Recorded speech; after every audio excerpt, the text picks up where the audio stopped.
mati karena orang berdosa. Sulit dia mati karena orang yang hampir dihukum mati. Sulit karena dia mati orang berdosa atau orang miskin atau orang yang terbelakang. Itulah yang Yesus mati. Dan kematiannya itu luar biasa. Tetapi dia mati karena kasih. Saudara Bapak Ibu, Yohanes pasal 3 ayat 16 yang tadi baca. Karena begitu besar kasih Allah akan dunia ini. Kasih Allah akan dunia ini.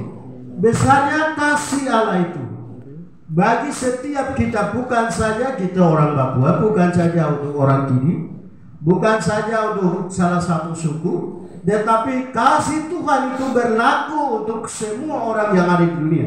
Baik mereka yang mengenal Dia dan memuji Tuhan seperti kita yang ada di sini, maupun mereka yang belum mengakui dan menyangka Dia pun mati untuk mereka. Ya. Karena Yesus mati untuk semua orang yang ada di dunia ini. Saudara Bapak Ibu yang dikasihi oleh Tuhan kita Yesus Kristus.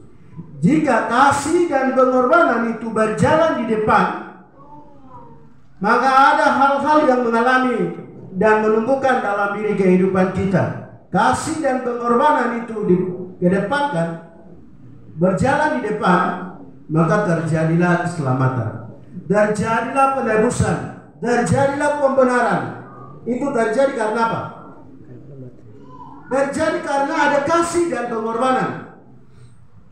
Yang lainnya kalau ada kasih saja tanpa pengorbanan tidak mungkin terjadi keselamatan, ya.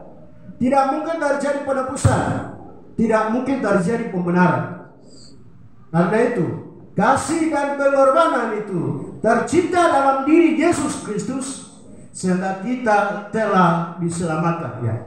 Bagian pertama yang kita akan belajar di sini adalah kasih dan pengorbanan itu terjadi, maka kita diselamatkan. Ya, itu penting sekali. Tanpa kasih dan tanpa pengorbanan kita tidak mungkin diselamatkan. Ya toh, saudara Bapak Ibu.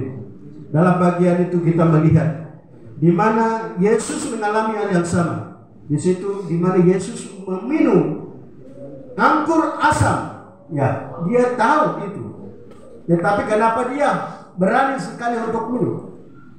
Karena dia melakukannya itu karena kasih.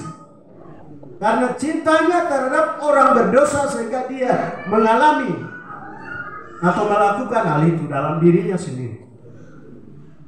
Kalau dia tidak mencintai Anda dan saya dan kita semua yang ada di dunia ini, tidak mungkin dia meminum anggur asam yang begitu pahit dan membahayakan bagi dirinya sendiri. Tetapi dia beranikan meminum anggur asam itu karena cinta dan kasih. Ya. Saudara Bapak Ibu yang dikasihi oleh Tuhan.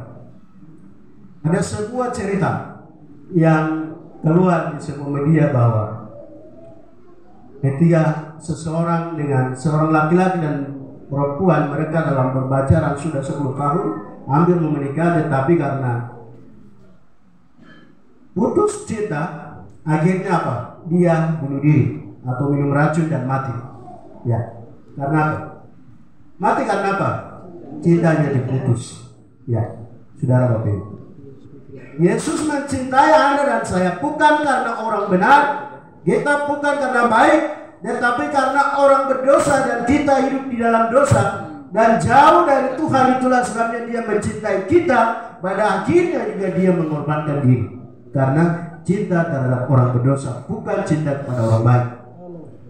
Saudara Bapak Ibu yang dikasihi oleh Tuhan Yesus Kristus. Dan itu bagian pertama di sini adalah, atau tema di sini adalah Yesus mati karena kasih. Ya.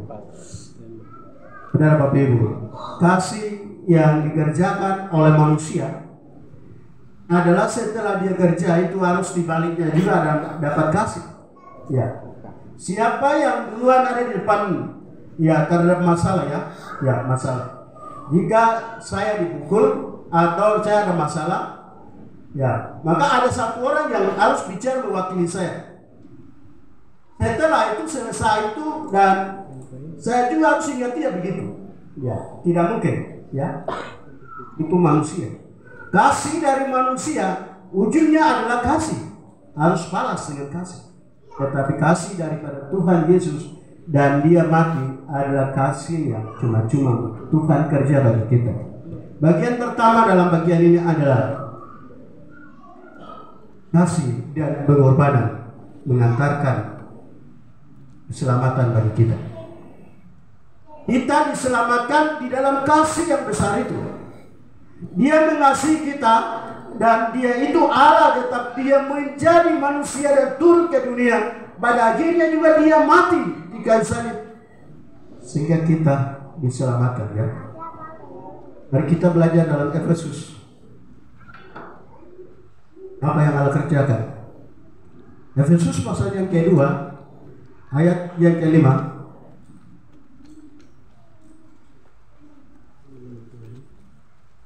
Dan ayat 8.